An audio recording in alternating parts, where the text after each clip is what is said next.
Good evening, brothers and sisters. I just wanted to read a story or two for you guys and talk a little bit. Yes, you're seeing correctly. I have gloves on. Really long gloves. They go almost all the way up, halfway up my arm. But they feel so good because I'm like really cold. And on my other hand, I got my half glove. I use it every day because my arthritis makes it feel better. But anyways, I'll get started with the first story. It is called An Afternoon in the Park. There once was a little boy who wanted to meet God. He knew it was a long trip to where God lived, so he packed his suitcase with Twinkies and a six-pack of root beer, and he started his journey. When he had gone about 3 blocks, he met an old woman. She was sitting in the park just staring at some pigeons. The boy sat down next to her and opened his suitcase. He was about to take a drink from his root beer when he noticed that the old lady looked hungry. So he offered her a Twinkie. She gratefully accepted it and smiled at him. Her smile was so pretty that the boy wanted to see it again, so he offered her a root beer. Once again she smiled at him. The boy was delighted. They sat there all afternoon eating and smiling, but they never said a word.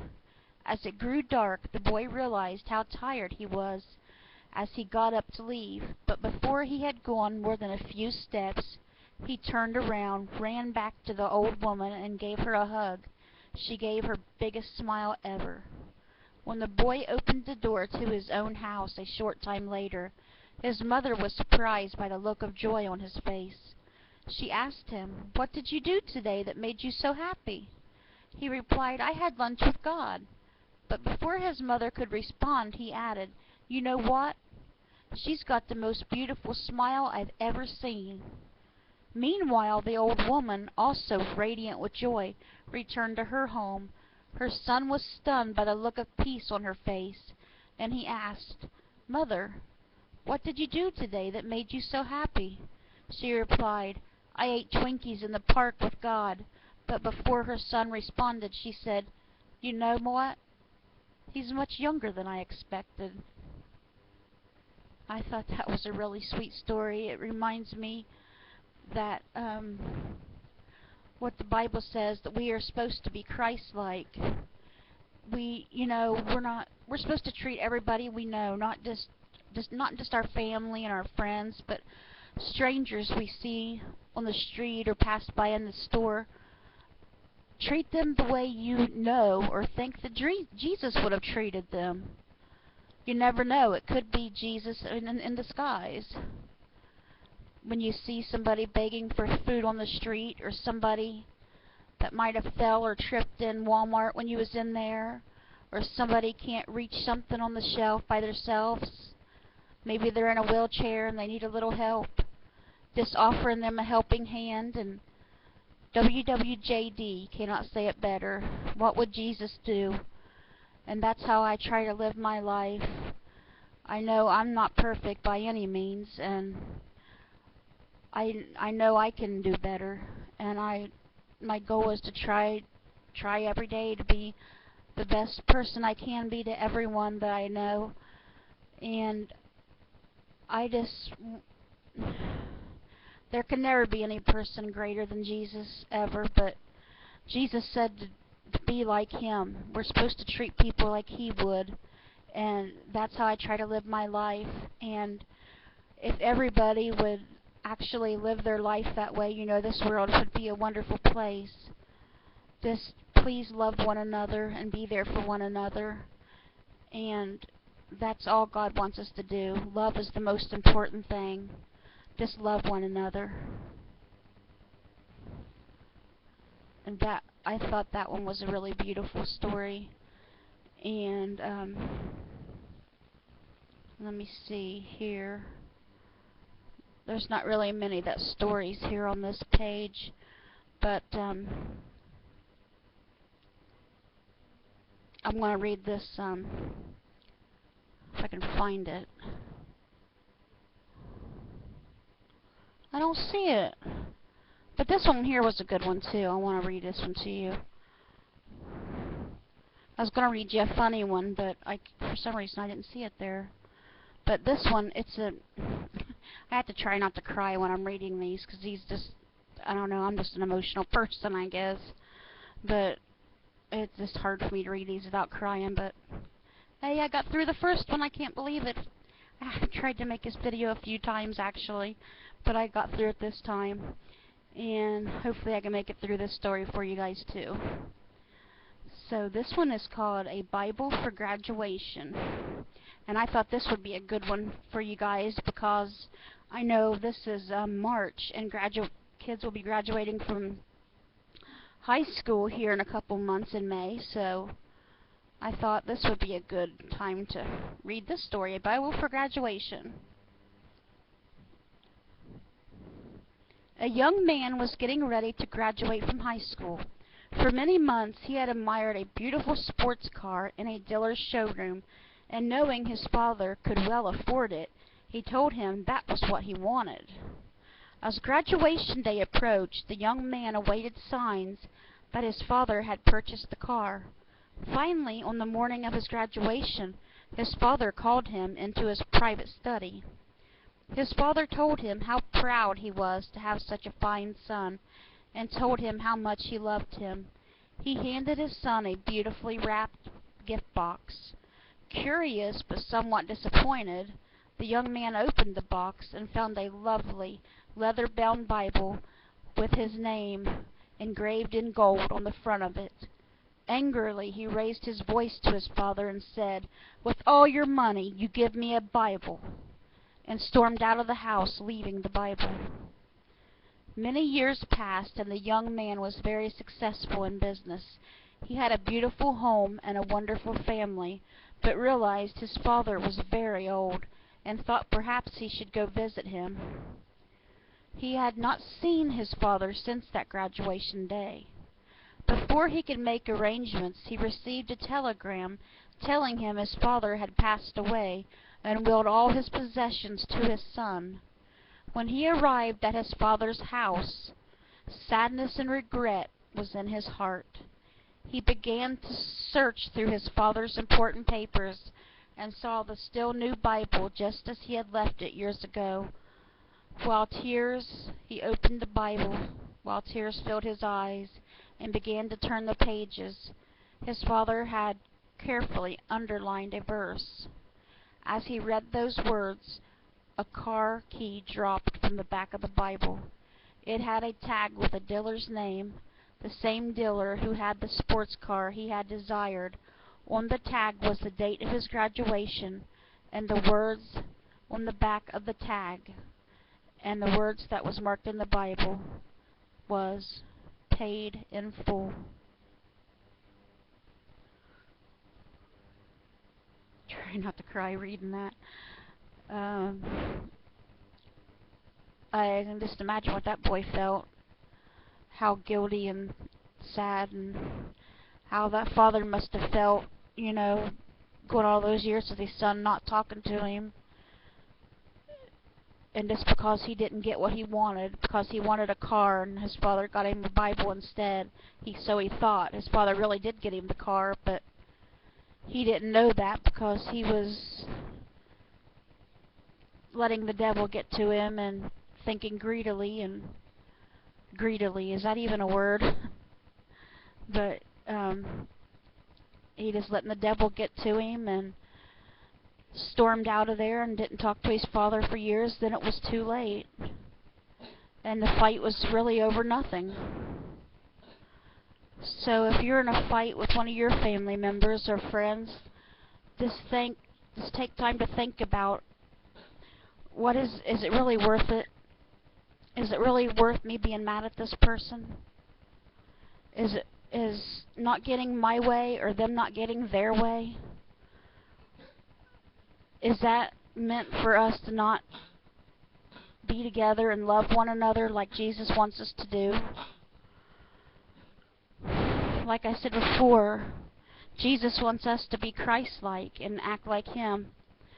and we should be good to one another. I know it's a lot of times children take advantage of their parents. I can say I'm guilty of it myself. Like I said, I'm not perfect. I have done it myself. I've said mean things to my parents, and I regret them wholeheartedly. I love both of my parents very much, and I hope they know that. I try to be better every day, and I try to do what I can. But you know, back years ago, and sometimes not even that many years ago, there's been things that I've said that I regret, not just to my parents, but to other people. You just gotta try every day to be better. WWJD, what would Jesus do? Try to think about that every time before you say anything, before you do anything. I know sometimes words come out faster than you can think them sometimes. I know they do with me. And you just try to do the best you can to think first. Okay, let me calm down for a minute. Let me think. What would Jesus do in this situation? How would Jesus handle this? And I keep thinking. It keeps me going. Thinking when I know the problems I've got, and I think, you know, poor, pitiful me, I have all these problems. Well, what about Mary, Jesus' mom? Could you imagine how she felt watching her son be nailed to the cross right in front of her? Her son, people spitting on him and them beating him with a whip and cursing at him, calling him names, hanging him to a cross, letting him hang there to die, treating him like a common criminal. Can you just imagine how she felt? And Jesus asking forgiveness for all of us, for all the sinners, the whole time he was hanging there dying. He still loved us that much. So nothing I go through, or nothing anyone goes through, is nothing like what Mary had to go through, or what Jesus had to go through. Who else would praise the people and ask for forgiveness from the people who are doing that stuff to them and killing them right there at that very moment, but yet love them so much that he would say, Father, please forgive them, for they know not what they do. There's no one like Jesus. But Jesus wants us to try our best to be like him. So please, try to be like Jesus and think about your situations a little more carefully and what you say a little more carefully to others, because we never know when our time on this world's going to end. We could, you know, we're young, we're old, you're just a kid, it doesn't matter. I've had a few family members, not just one, I think it's been three of my cousins have died when they was 13 years old from accidents. One was killed by a drunk driver. One was killed on a bicycle. Long story with that one. He wasn't hit by a car or anything, but he was killed while he was riding his bicycle. It's just, you never know. And my grandma suffered cancer for many years, and she died of cancer. But I had an aunt who was murdered, and you just never know how you're going to leave this world. My Aunt Dora lost her husband. They're both older, but she lost him to lung cancer. But she also lost her only child, her daughter, before that, who was only in her 30s. She also died. But she still has her faith in God, and her faith is really strong, and she still praises him and reads his word every day, and I really admire her a lot. I look up to her a lot. Mom, a lot of you guys don't know this, but I have an older brother I've never got to know. He was born a year ahead of me, but he only lived for 3 days because when he was born he was really, really sick. And back then, which was 1979, there wasn't much they was able to do then. They sent him to Children's Hospital, but he died 3 days later. So Mom's lost a baby. A lot of people's lost babies, and it's just, like I say, you never know when it's going to be your time. I could be sitting right here right now and 2 minutes later have a heart attack and drop dead. I could live to be 100 if God wills it. The same thing with all of you. You could go out tomorrow, just think, I'm going to go run an errand, go to the post office, and bam. Something happens and you're in a really bad car wreck. Are you ready to go? Do you know, with your whole heart, do you know that you are going to 100% for a fact go to heaven? Are you saved? Have you accepted Jesus as your Lord and Savior? Because split second, it could happen just like that. It don't, like one of my sisters, I've got 3 of them, and none of them are really religious, if you want to call it that, and none of them are saved. And one of them, I'm not going to say which one, or their name, but one of them keeps telling someone else in my family that's young, that I'm not going to say the name of, but you know, she's like, I can go out and do whatever I want. I can act any way I want, which she is. She's has been and is being really, really wild. And you're not supposed to judge. I'm not trying to judge her. I'm just saying that the things she does is wild. They are really wild things that she does that she shouldn't do to herself, because, I mean, she does some really bad things. But anyway, off to the point, she keeps telling someone that I can do whatever I want as long as I ask for forgiveness on my deathbed, and then I'll go to heaven, so I'm not worried about it. And I told them, I said, yes. That's true. That's true. If you ask for forgiveness on your deathbed and you really mean it and you get saved, you know, you ask Jesus to forgive you and you're laying there dying, well, of course, if you mean it, Jesus will forgive you. That is true. But I said, what if she doesn't have a deathbed?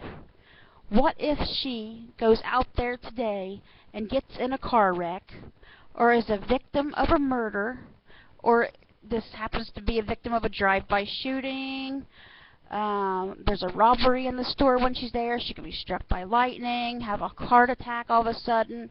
So many ways you could die. You just never know when you're going to be taken out of this world. And she's not saved and asks for forgiveness. You just cannot expect that you're going to be laying there on a deathbed and think you can ask for forgiveness, because that's just not the case. Only God knows when you're going to be taken out of this world. And everyone needs to be ready for that time and know that you are ready when that time comes. Because not everyone will have a deathbed to ask for forgiveness on. And it will be too late. I want to see everyone. I want to see everyone go to heaven. I don't care if you're someone that I fought with for years and you hate me with a passion, because I know some of my family members do, but I still wish and pray that they all go to heaven, that they all get to go to heaven. I pray everybody asks for forgiveness and gets to go to heaven. I wouldn't wish going to hell on anybody. Nobody at all. They don't know what hell's going to be like. They're like, well, we're living in hell. This is nothing compared to what hell's going to be like. And I just wish they could see that. So, if you know people that's like that are just not saved and is maybe leading a wild life, that they haven't turned to God, and that they say things like that, like some of my family does, about they'll ask for forgiveness on their deathbed so they can do whatever they want right now. Please pray for them. That's what we have to do. We need to pray for them and ask God to be with them and to help find them a way to bring them to Him before it's too late. We need to pray for their souls. So please pray for one another and love one another. And I will see you all tomorrow. I love you all. God bless and have a great night, guys.